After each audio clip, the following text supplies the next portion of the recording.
Bonjour à tous, bienvenue dans cette nouvelle vidéo. On va parler d'un livre, mais on va parler de crise d'angoisse. Donc c'est parti, on rentre tout de suite dans le vif du sujet. Donc j'ai chiné il n'y a pas très longtemps un livre, donc vous savez que voilà, moi je m'intéresse à tout ce qui est psychologie sur ma chaîne.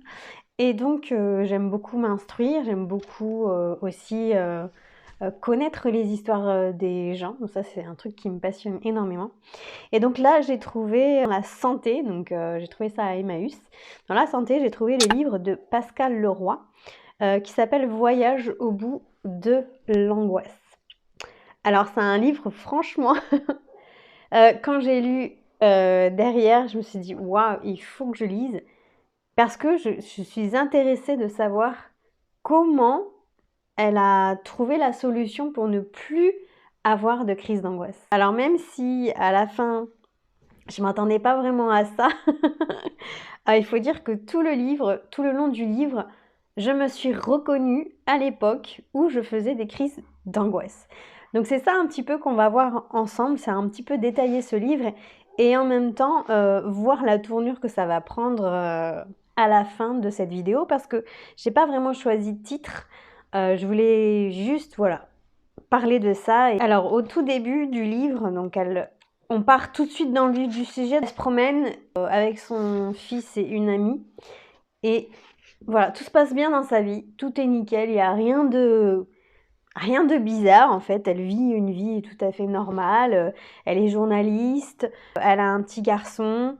Elle vit une vie amoureuse apparemment épanouie. Elle a des amis, etc. Donc, il n'y a pas l'air de s'inquiéter. Et pourtant, elle fait une crise. Donc dans la rue, elle se met à paniquer d'un seul coup en promenant son fils dans la poussette et en ayant cette amie avec elle. Et donc là, c'est parti, elle commence à faire une grosse crise d'angoisse, quelque chose qu'elle n'avait jamais fait auparavant. Donc je vais vous lire quelques parties pour vous donner vraiment envie. Lorsqu'il arrive avec le calcium effervescent, je me jette dessus comme si mon salut en dépendait. Il me contemple, amusé et amoureux, et me trouve belle. Tu vois, tout va très bien. Il veut m'emmener au cinéma, je crève d'envie de rester tranquille à la maison. Je me sens sonnée, étourdie et pas encore tout à fait moi. Quelque chose est tapis au fond de moi, tenace, lancinant, envahissant, quelque chose de moche, quelque chose de lourd, quelque chose d'indicible, surtout la peur. Peur de ressortir, de ressentir les mêmes sensations détestables, de revivre le vertige, peur de ne pas arriver à être bien, peur de ne pas profiter, peur d'un danger que je ne parviens pas à identifier. Là, on part sur ça, donc elle explique qu'elle finalement elle rentre avec son compagnon, elle lui explique ce qui se passe, et donc lui, tant bien que mal, essaie de la rassurer, ce qui est tout à fait normal. Et en fait, elle décrit cette crise en disant « il se passe quelque chose que je n'arrive pas à décrire ». En fait, quand on fait des crises d'angoisse, c'est totalement ça. C'est totalement ça. C'est une peur soudaine. De quoi? On ne sait pas en fait. Mais voilà, peur de quelque chose. Et on va voir par la suite. Alors en plus, dans le livre, c'est qu'elle a beaucoup d'humour. Donc c'est vrai que je me suis marrée plusieurs fois. Et puis même, en fait, ça m'a rappelé aussi des moments d'angoisse qui m'ont fait rire parce que c'est totalement ça en fait. Et vous allez vous y retrouver, mais vraiment, quand vous faites des crises. Et en fait, ça nous permet aussi de se dire putain, mais en fait, je suis pas seule à faire des crises d'angoisse. Finalement, elles se rejoignent dans le sens où c'est exactement en fait ce qui se passe quand on fait des crises. Donc, on n'est pas seul à faire des crises d'angoisse, on est beaucoup. D'ailleurs, j'ai relevé une étude qui estime qu'environ 15 à 20% de la population mondiale serait affectée par des troubles anxieux, donc notamment des crises d'angoisse. Donc ça fait à peu près une personne sur 10 dans le monde qui fait des crises d'angoisse. Je me souviens parfaitement de ce jour qui n'était pas le jour. À dessein, j'ai oublié la date afin de ne pas être tentée de m'encombrer d'un anniversaire inutile et douloureux. Mais je sais que ce samedi-là, quelque chose avait basculé. Il restait à savoir pourquoi elle, en parlant de la crise, m'était tombée dessus comme ça, sans crier gare. Bonjour l'angoisse. C'est comme une maladie, c'est quelque chose qu'on n'arrive pas à expliquer, on n'arrive pas forcément à soigner et qui nous empêche de vivre, tout simplement. Elle va voir un premier médecin qui lui dit qu'elle fait des crises de spasmophilie. Et qu'est-ce que le médecin, le généraliste, lui prescrit? D'abord, elle va voir un gynécologue.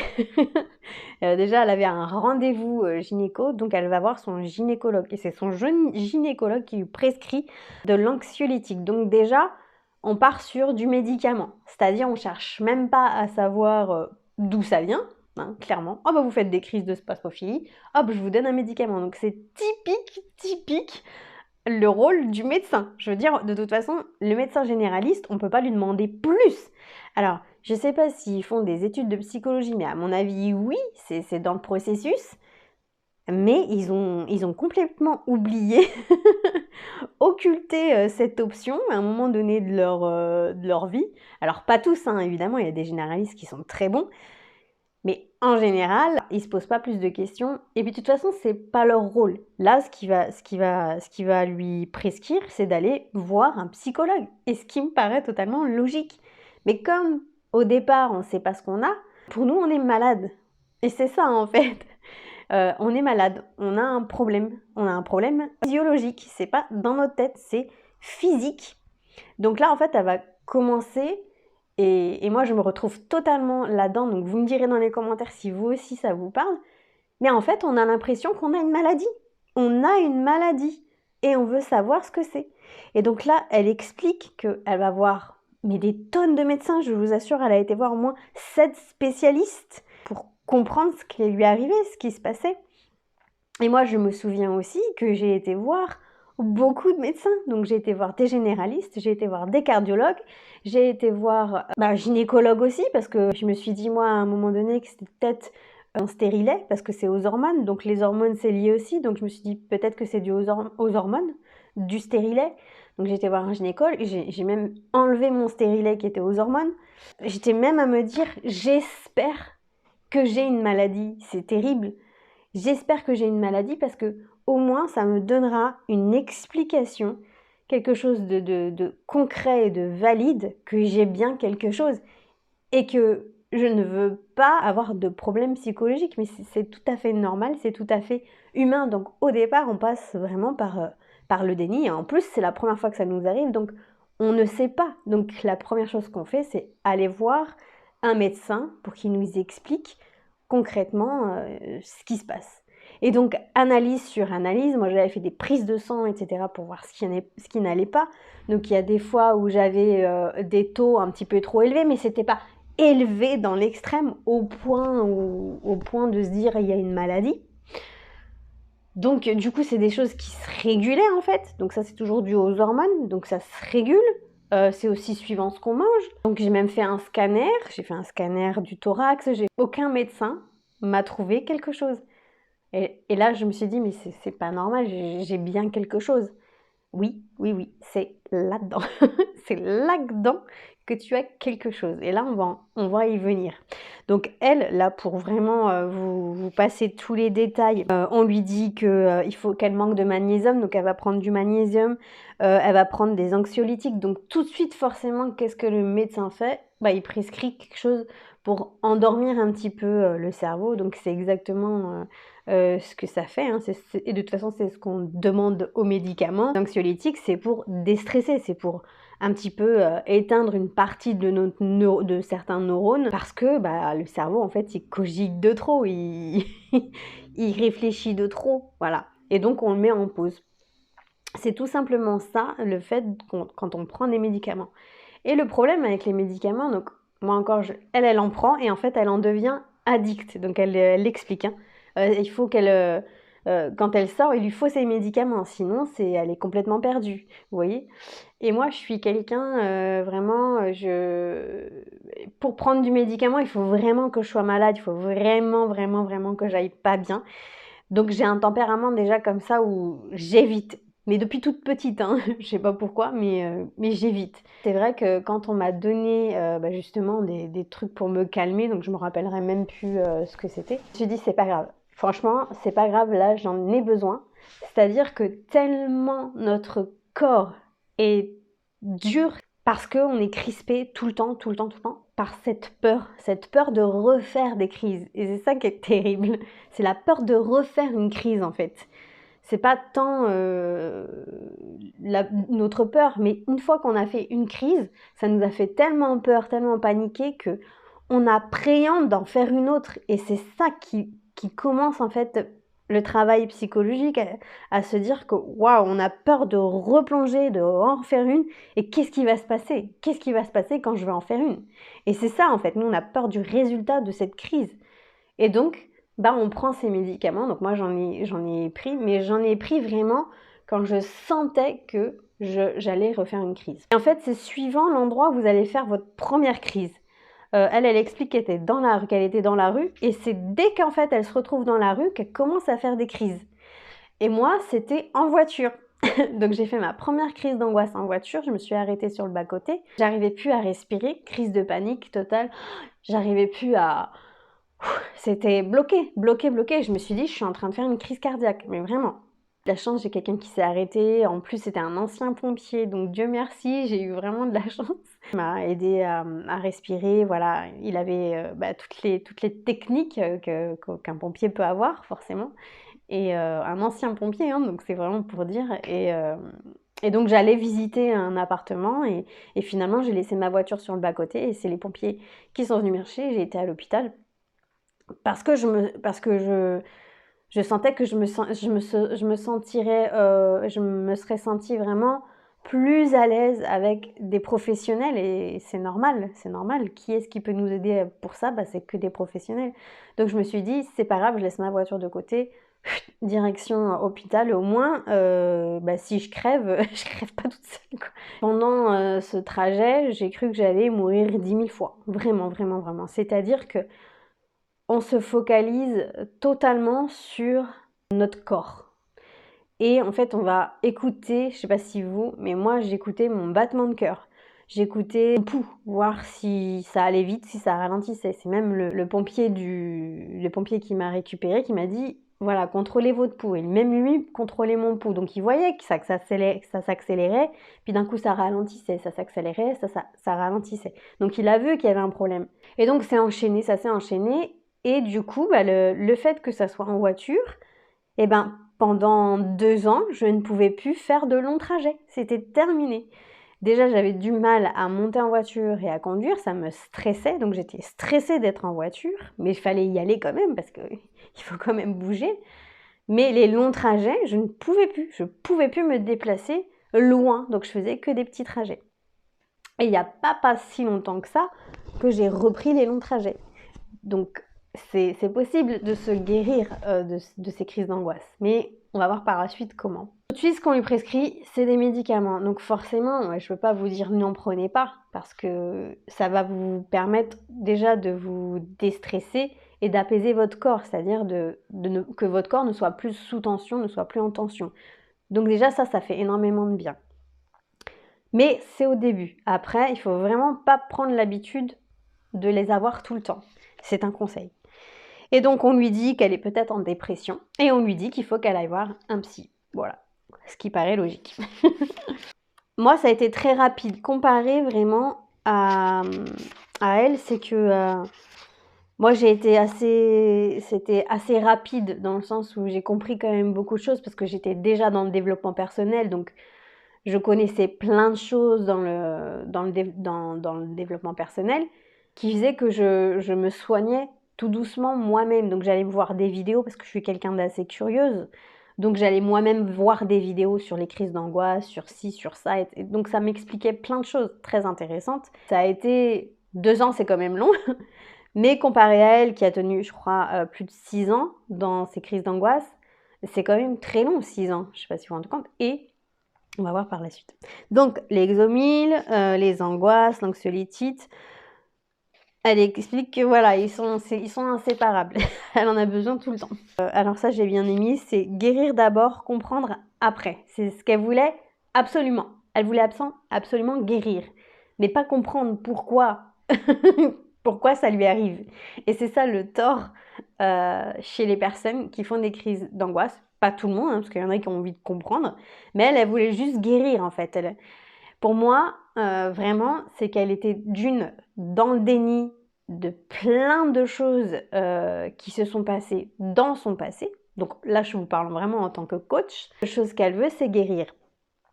Elle passe par le développement personnel, elle passe par l'hypnose, elle passe par l'acupuncture, elle passe par le New Age. Dans ma formation 5 étapes pour guérir du burn-out, ça j'en parle de la cocotte minute. C'est-à-dire qu'on est, à tout moment on explose, à tout moment on va exploser. Parce que après les crises d'angoisse, qu'est-ce qu'il arrive si on ne se soigne pas des crises d'angoisse? Il arrive un burn-out. Après le burn-out, si on ne se soigne pas du burn-out, il arrive la dépression. Je pourrais pas dire que c'est tout le temps comme ça, je peux pas l'affirmer, mais la plupart du temps, c'est ce qui peut se passer chez certaines personnes. C'est-à-dire que ça arrive à crescendo si on ne se soigne pas à temps, si c'est pas soigné à temps. Parce que les crises d'angoisse, ça se soigne et c'est, je pourrais pas dire une maladie, mais c'est quand même quelque chose de grave. Et puis aussi, ce qu'elle explique, c'est que son entourage ne la comprend pas. Et ça, alors moi j'ai eu de la chance, c'est que mon entourage était quand même à mon écoute, comparé à elle, où elle explique que son entourage n'est pas du tout à son écoute. Et qu'en fait, tu lui demandes sans arrêt d'être forte, d'être forte, d'être forte. Elle le dit assez souvent, bah, il faut qu'elle tienne, quoi. Jusqu'à aujourd'hui, elle a tenu comme ça, donc il faut qu'elle continue comme ça. Une éducation, quand on lit le livre, on sent que c'est une éducation, que c'est comme ça, et qu'on doit se taire, et qu'on doit subir, et puis dire que tout va bien, qu'elle est joyeuse, et que tout va bien, et qu'il ne se passe rien de dramatique. Et c'est un petit peu ce que je comprends, moi, dans le livre, que finalement, c'est voilà, tu dois encaisser, et puis te taire, et puis tout va aller mieux pour la suite. Alors que pas du tout. Alors que pas du tout, c'est de pire en pire si on fait ça. Donc elle dit qu'elle va avoir une sophrologue aussi. Alors j'aime bien ça parce que je voulais vous le lire parce que c'était rigolo. J'avais été poupée chez l'acupuncteur, sujet chez le psy et je me retrouve machine chez le sophrologue. Donc c'était assez drôle, je trouve. Dans chaque consultation qu'elle allait, suivant le thérapeute, déjà, elle y partait déjà défaitiste. On a l'impression que vraiment, elle est défaitiste. Ils vont jamais arriver à la soigner. C'est le sentiment que j'ai. Je sais pas si vous l'avez lu ou si vous allez le lire et vous me direz si c'est le sentiment que vous avez aussi. Mais moi, j'ai le sentiment vraiment qu'elle ne veut pas vraiment guérir. Ou alors c'est bien trop compliqué parce qu'elle sait au fond d'elle qu'il va falloir aller chercher dans le passé pourquoi il y a ces crises, et finalement elle est un petit peu dans le déni en se disant que non, ça sert à rien d'aller dans le passé pour aujourd'hui. Je veux dire, en gros c'est le passé et on est le présent et ça n'a rien à voir. Alors que si justement, si, quand on fait de la psychanalyse, bah c'est ce qui se passe. Donc quand son psy lui demande de parler de ses parents, et c'est là qu'on se rend compte que moi en tant que coach, c'est là que je comprends tout de suite d'où vient le problème. Donc le problème finalement vient de ses parents. Alors j'ai pas envie de trop vous spoiler un petit peu, spoiler ou je sais pas comment on dit, le livre, mais c'est pour vous dire que les situations passées face à nos crises d'angoisse du présent, elles sont importantes. Et c'est même la clé, c'est même ce qui va vous sortir de vos crises d'angoisse, parce qu'il y a des choses à comprendre, tout simplement. Tout simplement. Et elle dit, ces émotions tuent, impriment en vous des pensées négatives qui bloquent votre évolution. Et c'est tout à fait ça, c'est tout à fait vrai. C'est-à-dire que ce sont des émotions qui... Et moi, je suis la première vraiment, quand j'ai lu le livre, je dis mais c'est incroyable, mais c'est vraiment ça. Et à force d'analyse, je peux qu'en conclure que c'est ça, même si voilà, peut-être qu'il y a d'autres solutions ou d'autres façons de voir les choses, ce que je peux totalement comprendre, et même je suis très ouverte à d'autres analyses.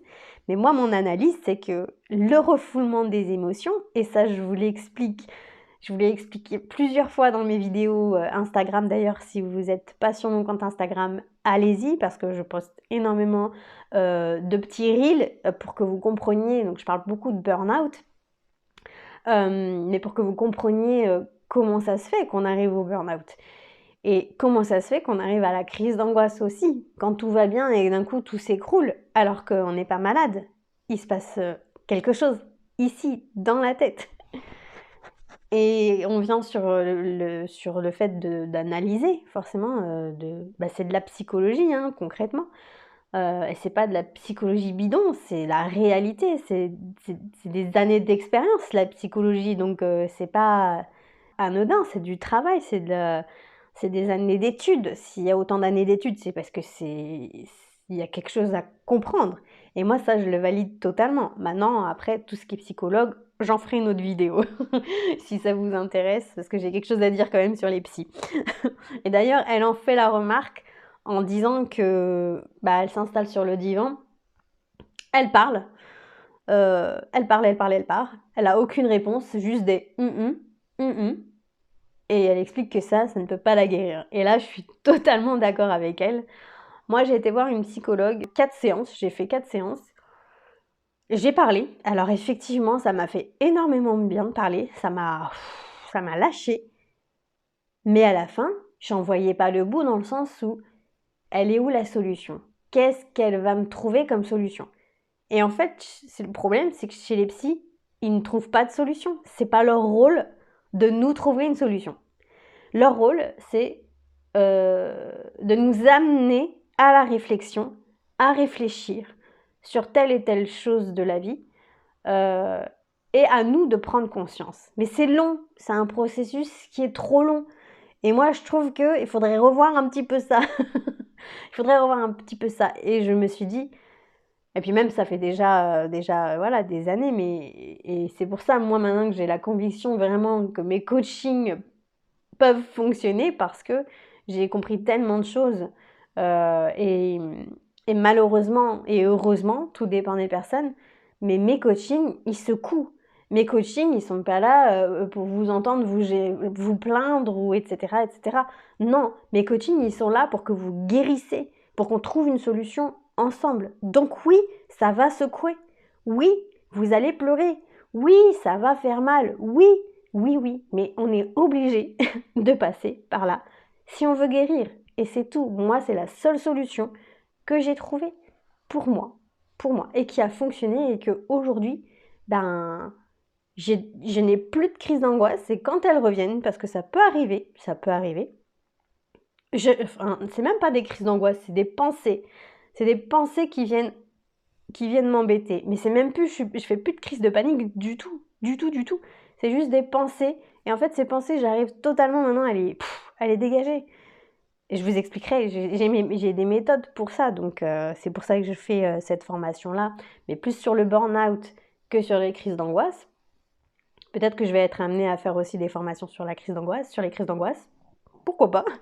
Mais en tout cas sur le burn-out, et c'est un petit peu, si vous voulez, c'est un peu le même cheminement en réalité. Sauf que dans la crise d'angoisse, si vous voulez calmer vos crises d'angoisse, voilà, faudra pas prendre la formation du burn-out. Mais je peux vous faire une formation spéciale sur les crises d'angoisse et comment les soigner. Et qu'à l'époque, en fait, c'est l'éducation qui était comme ça, c'est que l'éducation, on devait juste se taire, c'est tout. C'était juste, tu t'as mal, mais c'est pas grave, tu te relèves et puis tu te tais. Voilà, vous vous rendez compte comment les émotions, en fait, on les laissait même pas passer, on les écoutait même pas. Quand on pleurait, ça dépend des éducations, hein, de l'éducation de certaines personnes, hein. Il y en a qui n'étaient pas comme ça. Mais beaucoup dans cette époque-là, c'était tu te tais quoi, c'est dur, donc tu te tais et puis tu y vas. Mais parce que c'est l'évolution qui est comme ça à cause des guerres, etc. Et il fallait y aller, se taire, et puis on n'avait pas le choix, c'était comme ça. Et en fait, ça a perpétué dans cette éducation. Aujourd'hui, l'éducation elle est un petit peu plus douce, et heureusement, peut-être pas de tous les parents, mais personnellement, je suis à l'écoute de mon enfant. Mon enfant, il pleure. Je vais pas lui dire tu te tais, tu la fermes et tu continues d'avancer. Non, je veux comprendre pourquoi il pleure. Je veux comprendre son malaise, je veux comprendre son mal-être. Qu'est-ce qui se passe dans sa tête? Sûrement pas que je vais le laisser pleurer. Par contre, oui, laisser pleurer et dire ça te fait du bien, continue de pleurer. Oui, je valide à 100%. Parce que pleurer, c'est pas un mal, et pleurer, ça nous aide à nous libérer. Et c'est bon, c'est bon. C'est comme si on nous coupait de nos rires. C'est comme si on nous disait, bah, non, t'as pas le droit de rire, arrête de rigoler. Comment je peux pas arrêter de rigoler? C'est hyper frustrant. Bah, en fait, pleurer, c'est la même chose. On n'a pas le droit de couper nos émotions comme ça. C'est hyper frustrant et c'est mauvais en fait pour évoluer, pour grandir. Finalement, elle se rend compte que sa vie, elle est pas si bien que ça. Parce qu'elle se rend compte que la personne avec qui il est, bah, finalement, elle est pas comme elle l'imaginait. Donc, elle s'est fait un petit peu d'illusions. Donc, il y a beaucoup aussi d'illusions hein, dans la vie en général. C'est de se dire, bah tiens, la personne, je la vois comme ça, et en fait, elle n'est pas du tout comme ça. Quand il arrive ce genre de choses, quand il arrive des gros coups durs, en fait, on se dit qu'on sera soutenu, puis finalement, on n'est pas du tout soutenu, et que finalement, son copain lui dit qu'il est là et que tout se passerait bien. Mais oui, mais le jour où il n'est pas là, bah, ça veut dire que tout se passera mal. Donc ça va pas non plus. Il a un petit peu un rôle un peu toxique, je trouve, dans le sens où bah, c'est pas son sauveur. Donc elle l'a pris un petit peu aussi pour son sauveur, ce que je comprends dans ses dires. Et aussi, donc je vais revenir sur ça, c'est que dans ce livre, elle a fait quand même plus de 7 médecines différentes. Et sur ces 7 médecines, il n'y en a aucun qui a réussi à la guérir. Donc, soit les médecins sont mauvais, soit il y a un problème. Et moi, je pense que c'est un peu des deux.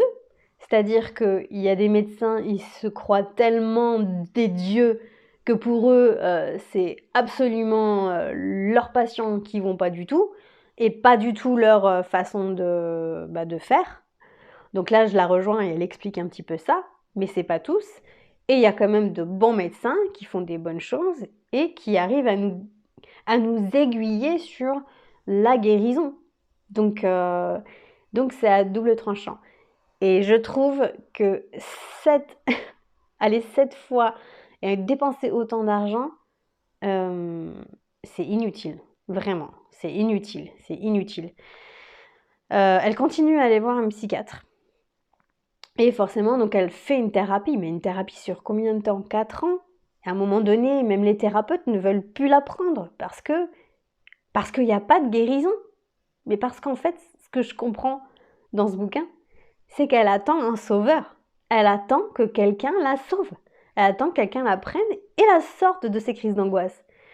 Et c'est ça son tort. Son tort, c'est ça, c'est qu'elle croit qu'il va y avoir un sauveur qui va la sortir de ses crises d'angoisse et que tout va se régler. Mais non, non, non, non, non, faut arrêter de croire ça parce que non, c'est pas comme ça que ça se passe. Il y a un sauveur, mais ça c'est mes croyances.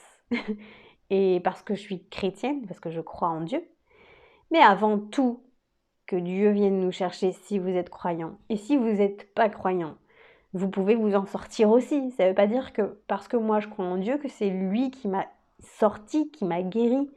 Non, c'est que moi j'ai fait un pas en fait. J'ai fait un pas, donc sans même parler de spiritualité, c'est à vous en fait de faire le premier pas qui va vous aider à la guérison. Et si vous ne comprenez pas ça, vous avez beau aller chercher n'importe quel thérapeute, ça vous guérira pas. Ça vous guérira pas. Donc ça, c'est ce que je comprends. Je comprends qu'elle a besoin d'un sauveur et elle veut pas travailler sur elle en fait. Mais parce que à l'époque, on faisait pas ça. Puis en plus, elle explique que mais c'est quoi ce délire en fait? Moi, je veux pas travailler sur moi en gros. C'est un peu comme ça que je perçois le truc, tout en le respectant hein, évidemment. Mais je sens que c'est ça. Et elle veut pas aller en profondeur. Elle veut pas y aller. Elle veut pas aller chercher des explications. Pour elle, c'est pas là qu'elle trouvera la solution. Et pourtant si. Elle va reparler plusieurs fois de ses parents. Donc on va parler de ses parents. C'est-à-dire que moi, c'est ça que j'ai compris tout de suite. C'est quand quand en fait elle explique au psy que ses deux parents sont décédés de cancer, à 1 mois d'intervalle, elle a 22 ans. À 22 ans, elle perd ses deux parents. Vous vous rendez compte psychologiquement comme ça doit être difficile? Alors elle explique, c'est un peu vague, je comprends pas trop si à ce moment-là elle va voir une psy. Il me semble que si je comprends bien, mais parce que des fois elle fait des flashbacks. Donc je pense que si, mais ça ne résout pas a priori le problème. Pour moi, en fait, elle n'a pas le choix. C'est-à-dire qu'on lui impose, par son éducation, par sa famille, on lui impose, et même elle se l'impose en se disant, bah, hop, moi je fonctionne toujours comme ça, bah, allez, je vais de l'avant, elle est triste forcément, etc. Mais elle explique que elle va trouver du travail et c'est là qu'elle commence son travail de journalisme. Donc elle se met à fond dans son travail de journaliste. Donc qu'est-ce qu'elle fait en gros? Eh ben en fait, elle met tout le problème sous le tapis. Toute la poussière là, c'est sous le tapis. Elle met ses problèmes, sa tristesse, ses émotions sous le tapis. Et donc un jour ou l'autre, à force d'accumuler, j'ai pas envie de dire de la poussière, mais d'accumuler tout ça sous le tapis il se soulève et puis ça va déborder, ça va être débordé. Donc les émotions, c'est pareil en fait. C'est à force de cumuler émotion sur émotion sur émotion sans les sortir, sans les extérioriser, sans les comprendre, etc. Mais forcément qu'un jour ou l'autre, ça ressortira. Mais c'est obligé, c'est obligé. Donc c'est ce qui se passe, c'est exactement ce qui se passe. Et pour moi, j'appelle ça le refoulement des émotions. Parce que, en fait, on a cumulé trop d'émotions en nous, et souvent, c'est les empathes, les hypersensibles, ils sont comme ça, c'est comme ça. Et parce qu'on n'est pas, alors parfois on n'est pas, nous on se sent pas prioritaire sur nous-mêmes en fait. On veut toujours faire passer les autres avant nous. Souvent ça arrive. Maintenant, ça peut être aussi des personnes totalement différentes qui ne sont pas forcément empathes ou hypersensibles. Mais ça peut venir d'une éducation qui fait que on nous a éduqués de telle manière à ce que en fait faut pas parler quoi. Je dois intérioriser tout le temps, je dois prendre tout le temps sur moi et c'est pas grave et on continue, la vie continue. Oui, la vie continue. Je suis d'accord, on est d'accord, la vie elle continue. Mais tout ça, il faut que ça sorte. Je peux pas le garder pour moi éternellement. C'est comme des personnes qui subissent des choses. Personne qui se fait agresser, mais elle est obligée de l'extérioriser. Si elle l'intériorise toute sa vie, mais elle va devenir folle. Pourquoi il y a tant de personnes qui boivent, qui se droguent, qui font passer, qui en fait, qui enlèvent toutes leurs émotions, qui mettent leurs émotions dans des choses extérieures. Mais parce que parce que c'est comme ça en fait. On peut dire que c'est l'humain aussi qui est comme ça, mais ça doit pas être comme ça en fait. S'il y a des psys, en fait, s'il existe ce métier, c'est pour une chose, c'est bien pour quelque chose. Voilà, donc la santé mentale, elle est aussi importante que la santé physique. Je veux dire, ça se lie, c'est lié, c'est logique. Donc, et je trouve qu'aujourd'hui, on commence un petit peu à s'améliorer, mais c'est pas encore ça. Et en fait, il faut faire attention à notre santé mentale. C'est primordial. C'est primordial. Parce qu'on évolue dans un monde qui est difficile aujourd'hui et que ça va être de plus en plus dur, je pense, psychologiquement. On va parler de l'influence des hormones sur le comportement des angoisses. Donc ça, elle l'explique. Et moi, je valide aussi. D'ailleurs, il existe des nutritionnistes spécialisés dans les hormones, pas dans les hormones, mais je veux dire, ça s'appelle nutritionniste hormonal. C'est-à-dire qu'en fait, il y a eu des études qui se sont faites en expliquant que suivant ce qu'on va manger, et que ce soit homme ou femme, hein, de toute façon, c'est pour les deux pareil, suivant ce qu'on va manger, ça va influencer sur les hormones. Alors déjà en Angleterre, moi j'avais discuté une fois avec un militaire qui était un de mes patients à l'époque, qui m'expliquait que... non, c'était pas en Angleterre. Je sais plus, c'était un pays en Norvège, je sais plus. Bref, dans un pays vraiment bien plus développé que le nôtre, ils utilisaient déjà en fait des solutions hormonales en fait. C'est comme ça que certains médecins prescrivaient finalement des médicaments et c'était souvent à base d'hormones pour en fait réguler les hormones, parce que c'est ça en fait, les hormones, c'est des choses qui se régulent, c'est quand on va prendre par exemple, de sucre, certaines hormones vont augmenter ou vont baisser et vice-versa, vous voyez? Donc en fait, les hormones, c'est hyper important dans le rôle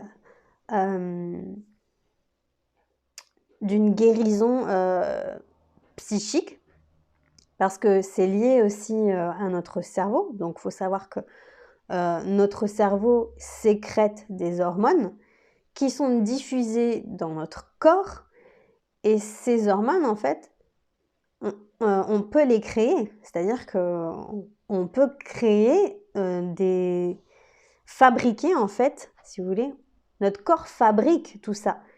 Et quand en fait notre tempérament, notre façon d'être, si on est joyeux, si on est heureux, et bien tout ça en fait, ça se fabrique. Donc on fabrique ces hormones, et si on est continuellement en fait dans des hormones négatives, dans le sens où on va parler de cortisol, ça c'est une hormone qui nous aide au quotidien, c'est fabriqué par notre corps normalement, je veux dire. Mais en fait, si on est à tendance stressée, si on est des personnes à tendance anxieuse, en fait, on double nos hormones de cortisol. Et donc, c'est pas bon. Donc, ça veut dire qu'il y a trop de cortisol. Et ça, en fait, on verra dans d'autres vidéos parce que je vais vous expliquer tout ça. Mais en gros, notre cerveau est la clé de tout. Voilà, franchement, notre cerveau, c'est la clé de tout. Quand on comprend comment notre cerveau fonctionne, on comprend comment nous, on fonctionne, et on comprend que on peut soigner certaines maladies. Pas toutes les maladies, évidemment, mais en tout cas, tout ce qui concerne les maladies psychiatriques, tout ce qui est stress, anxiété, etc., c'est possible de les soigner du fait qu'on comprenne comment ça fonctionne. En tout cas, moi, c'est ce qui m'a aidé, et c'est ce qui m'a aidé à sortir de ces crises d'angoisse, de sortir du burn-out, de sortir de la dépression. C'est en comprenant pourquoi je faisais ces crises d'angoisse, pourquoi mon cerveau fait ça. Et c'est comme ça que j'ai réussi à guérir et à réguler, parce que c'est juste en fait une question de régulation. Je ne sais pas si on dit ça comme ça. Mais en fait, voilà, c'est une question où il faut se réguler. Et c'est tout à notre pouvoir, je veux dire, on est maître de nous-mêmes. Donc, effectivement, je peux, si je comprends comment je fonctionne, je peux guérir, voilà, de ce stress, de ce burn-out ou de cette dépression. Mais pour moi, parce que je l'ai compris et parce que c'est comme ça que j'ai réussi, peut-être que vous n'avez pas forcément envie, en fait, d'aller dans ce truc-là et de vous aider tout seul à chercher. Parce que moi, j'ai fait beaucoup de recherches. En vérité, c'est ça qui m'a sauvée. C'est mes recherches, ma curiosité et vouloir comprendre, tout simplement. Pourquoi si vous n'en avez pas envie, si vous n'avez pas le courage, et ce que je comprends totalement, parce que voilà, tout le monde n'est pas doué pour ça, eh bien, en fait, voilà, aujourd'hui, il existe des coachs chez moi. Je suis la première vraiment à vous conseiller de venir en consultation avec moi pour un suivi, peu importe dans le temps, on s'en fiche, c'est pas ça le problème. Franchement, c'est de toute façon, comment en fait je vais vous guider et comment je vais vous accompagner, tôt ou tard, vous guérirez. Tôt ou tard. Ça prendra le temps que ça prendra, parce que, en fait, on ne doit pas être pressé, on ne doit surtout pas se mettre la pression. Ça prendra le temps que ça prendra, mais quand on comprend les choses, en fait, c'est comme un enfant qui nous pose plein de questions. quand il a ses réponses, il passe à autre chose. Il reste pas là en train de nous dire maman, pourquoi ci, maman, pourquoi ça, maman, pourquoi ci, maman. Les questions, elles reviennent tout le temps parce que parfois on n'a pas les réponses. Ben là, c'est pareil en fait. C'est là, on va avoir des réponses. Donc, une fois qu'on a eu nos réponses, on comprend, on les accepte, parce qu'il faudra bien les accepter à un moment donné, et ensuite, on passe à autre chose. Et c'est comme ça que moi, j'ai trouvé ma solution pour guérir. Et c'est comme ça que je fais en fait pour accompagner les personnes qui sont dans le burn-out. Et d'ailleurs, même pas que dans le burn-out, ça peut être n'importe quelle maladie psychologique. Tant qu'on comprend en fait comment notre cerveau fonctionne, il n'y a plus à se poser 36 000 questions. Pour moi, c'est des questions de logique. Moi, j'aime bien la logique en fait. Je suis quelqu'un de... Voilà. Parfois, il me faut beaucoup de rationalité et en même temps, des fois, j'aime la spiritualité. Mais tant qu'en fait, ouais, je suis un peu comme ça, je suis un peu comme saint Thomas, tant que je ne vois pas de mes yeux, je n'y crois pas. Et donc je vais chercher, et je vais en conclure ensuite des choses. Et j'en ai conclu ça, j'en ai conclu que, effectivement, quand je comprends en fait comment le cerveau fonctionne, comment l'humain fonctionne, comment je fonctionne même moi-même, parce qu'on ne fonctionne pas tous de la même manière, hein. On a tous des modes de fonctionnement différents, mais tant que j'arrive à me comprendre, à savoir qui je suis finalement intérieurement, mais après en fait ça y est, c'est fini, on comprend, on se comprend et on accepte surtout. Ça c'est la chose la plus importante, c'est accepter que je suis de telle manière, que je suis comme ci ou comme ça. Et ensuite, voilà, on continue à se guérir parce qu'on sait qu'on est comme ça. On a une faille, voilà, on est monté comme ça, on quitte, on a des failles. Franchement et sincèrement, tout ce qui est méthode New Age, je vous le déconseille. Sincèrement, j'ai travaillé dans le New Age, j'ai été dans le développement personnel, j'ai été énergéticienne. Tout ça, c'est lié à l'occulte. Donc, même pas en rêve, il faut y toucher. Il faut pas y toucher. La sophrologie aussi, ça en fait partie. Désolée mes confrères et mes consoeurs, mais c'est quelque chose qui est pas rationnel, c'est quelque chose qui est... On ne sait pas d'où ça sort. Hein. C'est un peu de ça, un peu de ça, un peu de ça, un peu de ça, du spirituel. Ils ont été chercher chez les maîtres Reiki, ils ont été chercher chez les maîtres tibétains, ils ont pris ça, mais en fait non, ça marche pas comme ça quoi. Ça ne marche pas comme ça. C'est si tu veux vraiment apprendre de la guérison tibétaine là-bas, tu vas là-bas et puis tu prends tout de A à Z, tu prends pas une partie. Et c'est ça le New Age, le New Age, ça a été, en fait, c'est des thérapies qui ont été piochées de droite à gauche. Rien n'est complet. C'est tout le monde fait ce qu'il veut quand il veut. Je vous assure que c'est vrai. Moi-même, je l'ai fait, donc je peux que vous dire que c'est ça. J'ai pas eu de formation, je me suis même pas formée, je me suis connectée à une énergie et j'ai fait de l'énergie. J'ai réussi à remettre des gens sur pied. Mais par contre, qu'est-ce que je me suis chopée? Ça, on vous le dit pas, mais qu'est-ce que vous vous chopez? Vous vous chopez des trucs de merde, des trucs de merde. Là, on va passer vraiment du côté spirituel, mais c'est la vérité. Allez voir mes vidéos sur la spiritualité, vous allez comprendre, parce que je ne vais pas me rétaler là-dessus, mais c'est véridique. Donc, je ne vous conseille pas tout ce qui est thérapie New Age, thérapie occulte, je vous le déconseille. Je vous ferai une vidéo, si vous voulez, sur les médecines alternatives, parce que c'est ce que ça s'appelle comme ça, médecine alternative.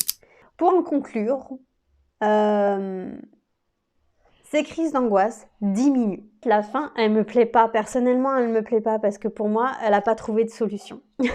Pour moi, elle n'a pas trouvé de solution. En fait, il n'y a pas de tome 2. Enfin, c'est là, en fait, toute la thérapie, toute la psychologie, à quel point c'est important et c'est nécessaire dans une vie.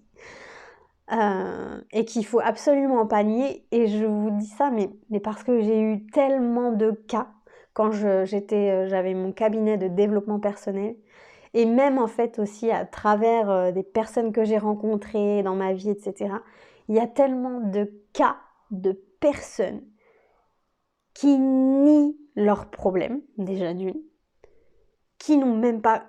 Il y en a qui n'ont pas conscience de leurs problèmes, il y en a qui ont conscience de leurs problèmes, mais qui ne veulent pas guérir les problèmes. Parce que c'est bien trop difficile, on est d'accord, il n'y a aucun jugement, hein, il n'y a aucun jugement. Mais si on veut arrêter de se plaindre, il faut savoir guérir, il faut guérir, il faut guérir. Si on veut vivre bien dans ce monde, il faut guérir. Mais c'est sûr. Maintenant, après, c'est un choix, hein, on veut ou on veut pas. Mais c'est pour vous dire que à combien j'ai discuté, à combien je leur ai dit, mais est-ce que tu as été voir quelqu'un? Est-ce que tu as été voir un psychologue?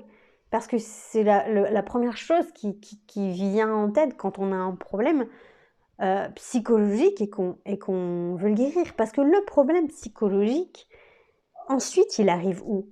Ben, il arrive que ça devient un problème de santé. Et c'est plus un problème de santé mentale, mais c'est un problème de santé physique. Pourquoi? Parce que je vais me noyer, comme je vous le disais tout à l'heure, je vais me noyer dans l'alcool, je vais me noyer dans la drogue, je vais me noyer dans les médicaments, comme elle a fait exactement. Elle avait besoin absolument de ces médicaments pour survivre. Je vais me noyer dans des addictions. Ça peut être addiction au sexe, je sais de quoi je parle. Ça peut être des addictions, des addictions compulsives, c'est-à-dire la bouffe. On peut manger, ou alors pas plus du tout manger. Donc on peut être anorexique, boulimique. Donc on peut se noyer aussi dans des achats compulsifs. Mais ça aussi, ça en fait partie. Et moi, j'en étais une. Hein. J'en étais une. J'étais une acheteuse compulsive. J'achetais tout. J'étais fan de fringues. Je mettais mes payes entières dans les vêtements. Mais à l'époque, on ne faisait pas attention. Mais aujourd'hui, je comprends. Je comprends que je voulais combler quelque chose. Un achat de temps en temps qui te fait plaisir, oui. Mais tout le temps acheter en compulsion, et que tu veux 3 fois, 4 fois la même chose de différentes couleurs, faut se poser des questions, ça va pas, il y a un truc qui va pas. Et c'est tout ça, c'est des émotions qu'on refoule, qu'on met sous le tapis, et qui montent. Et un jour, ces émotions, elles explosent. Donc soit elles explosent en burn-out, en crise d'angoisse, en dépression, soit elles explosent en maladie. Oui, en maladie. C'est-à-dire qu'après, ça vient intérieurement, parce que notre corps, il est fait comme ça, c'est tout intérieur, tout vient s'intérioriser. Et donc oui, on est tous porteurs de maladies, de cancer, et effectivement, si je refoule tout à chaque fois, je suis plus susceptible à avoir un cancer ou voilà, des maladies de ce genre. Donc c'est pour vous dire à quel point, et c'est lié. Tout est lié, le corps, l'esprit, le mental, tout est lié. En France, on l'a aussi dans la chrétienté. Quand on nous dit qu'il y a le mal et le bien, c'est le yin et le yang, c'est exactement la même chose. Sauf que nous, on a refoulé, on a vraiment refoulé nos croyances et notre passé, en fait. Alors qu'il y a tellement de richesses en Europe et en France, dans tout ce qui est, forcément dans la Bible, je suis obligée de vous le dire, mais dans la Bible, il y a tellement de choses qui sont un guide, c'est un guide. Et là, plus besoin de thérapie. Mais tout le monde n'est pas prêt à ça. Et ça, moi, je conçois. Moi, je peux pas vous dire en tant que coach, lis la Bible, ça va te soigner. Ben non, mais quel intérêt, mais on va me prendre pour une tarée. Et pourtant, moi, c'est ce qui m'aide au quotidien, la Bible. C'est ce qui me fait du bien le plus. Mais parce que avant d'aller vers ça, j'ai compris plein de choses. Des choses qui me paraissaient illogiques, qui aujourd'hui, pour moi, sont logiques, enfin, en vérité. Donc moi, j'ai eu mes réponses. Mais après, moi, je suis quelqu'un qui a besoin beaucoup. J'avais besoin beaucoup. Parce que je pars très loin. J'ai une imagination débordante. Tout le monde n'est pas comme ça, heureusement, parce que ça en ferait des problèmes psychologiques dans le monde entier. Mais voilà, en fait, c'est pour vous dire que les gens, ils veulent se soigner sans souffrir. Ils veulent se soigner, mais que ça se fasse comme ça, en claquant des doigts. Mais non, quand on veut se soigner et guérir pour de bon, il faut rentrer dans l'art, il faut se rentrer dedans. Il faut se regarder en face dans la glace et dire « Ok, c'est quoi ton problème aujourd'hui, toi? Qu'est-ce qui va pas ?» Et c'est comme ça que vous allez guérir. C'est pas en foutant tout sous le tapis que vous allez guérir ou à vous droguer, donner des trucs. Vous allez juste endormir la bête. C'est tout, ça endort la bête qui est en vous. Et oui, il faut s'affronter. Et c'est ça. Et moi, je suis là pour ça. Je suis là pour vous accompagner à vous affronter. Parce que le pire ennemi qui existe, c'est nous-mêmes. C'est nous-mêmes. C'est nous, nos peurs, nos angoisses. C'est nous-mêmes. Il n'y a pas plus pire ennemi que nous-mêmes. Donc une fois qu'on s'affronte et qu'on sait qui on est, ce qu'on représente, notre part d'ombre qui peut nous nuire, et à nous et aux autres, une fois que cette part d'ombre, elle est acceptée parce que c'est obligatoire, eh bien il faut apprendre à la maîtriser, cette part d'ombre. Comme notre part de lumière, parce qu'on peut déborder de lumière, on peut déborder de joie, etc. Mais c'est pas forcément bon. C'est pas forcément bon pour soi et pour les autres aussi. Il faut vraiment un juste milieu. Il faut vraiment un juste milieu. Et dans mon accompagnement du burn-out, je vous apprends tout ça. Je fais aussi des consultations, si vous voulez. Il y a aussi des consultations. Donc vous avez toutes les infos en barre d'infos. Vous allez sur mon compte Instagram aussi, si vous voulez des petits tips, etc. Enfin voilà, franchement, vous avez le choix. Vous pouvez, voilà, vous pouvez continuer à souffrir dans votre vie, ou alors prendre enfin voilà, votre vie en main et commencer la guérison. La guérison, parce qu'on peut guérir de crises d'angoisse, de dépression et de burn-out. Voilà, j'en suis la preuve. C'est pas facile, je vais pas vous dire que ça va être facile parce que ce serait vous mentir. Vous allez passer par des étapes compliquées, mais est-ce que la vie vaut pas ça en fait? Est-ce que je peux être mal pendant peut-être 2 ans, mais que le reste de la fin de ma vie, elle soit apaisée, que je sois en paix avec moi, en paix et en liberté totale à l'intérieur de moi en fait? Bah oui, on a le droit au bonheur, on a le droit à la paix, et c'est en guérissant, en se comprenant, que ça arrive. Et, et après vient ce qui viendra. Voilà, moi je prierai pour vous, pour que le Seigneur vienne chez vous et vous pousse. Voilà. Et parce que moi je suis là juste pour guider un peu, je suis là juste pour vous aiguiller et peut-être vous amener sur ce chemin-là, mais il n'y a aucune obligation. Parce que dans mes coachings, je ne vous parle pas du tout de ça, de guérison et de quelque chose de rationnel, quelque chose qui existe, la science. La science existe pour ça et on peut guérir de plein de traumas. Il faut se dire qu'on n'a qu'une vie et qu'on ne va pas, en fait, sur toutes nos vies, et c'est facile de le dire, hein, je suis d'accord, hein, mais on ne va pas toute notre vie se dire tiens, peut-être aujourd'hui je vais mourir, tiens, demain peut-être je vais mourir, tiens, après-demain peut-être je vais mourir. Mais parce qu'on ne vit pas, en fait, sinon. Donc il faut se dire oui, on le sait, on accepte, il faut accepter, on le sait qu'on va mourir de toute façon. Et justement, profitons des instants, profitons de notre famille qu'on a encore, profitons des amis qu'on a, profitons de nos enfants qu'on a, parce qu'on sait qu'un jour ça va s'arrêter. Et que c'est triste de focaliser son attention, sa vie, sur le fait qu'un jour on ne sera plus là. C'est ça qui est triste. Et moi, je comprends. Hein, pendant 2 ans, j'étais comme ça. Pendant 2 ans, je me suis dit, je vais mourir. Aujourd'hui, je vais mourir. Demain, je vais mourir. Après-demain, je vais mourir. Mais tu n'es personne, en fait. Toi, tu n'es personne pour décider de ton sort. Il n'y a qu'une seule personne qui va décider de ton sort. Et c'est le Créateur. Et c'est tout. Et c'est tout. Et quand on a intégré ça, on a compris ça, eh ben en fait, on relâche tout. Cette pression, elle redescend. et on vit, et on vit. Et viendra le moment où viendra le moment, mais en attendant, on a vécu, on a fait des choses. Et moi, c'est ce que j'ai envie de laisser, en fait. J'ai envie de laisser une trace sur cette terre en disant que, voilà, que j'ai des choses à apporter et que j'espère que dans le temps, tout le travail que j'ai fait sur moi, sur mes expériences, aura un impact important dans le futur. Voilà, après ça, c'est ma décision, c'est parce que voilà, comme on n'est que de passage, j'ai envie de laisser des traces. Après, il y en a qui n'ont pas forcément envie, qui vivent leur vie à fond et c'est ok, c'est bien et tant mieux pour eux. Et d'ailleurs, c'est même eux qui ont raison. Franchement, c'est eux qui ont raison.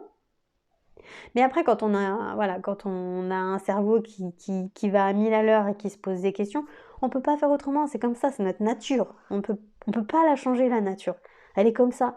Il y en a qui ne se posent pas de questions et il y en a qui se posent des questions.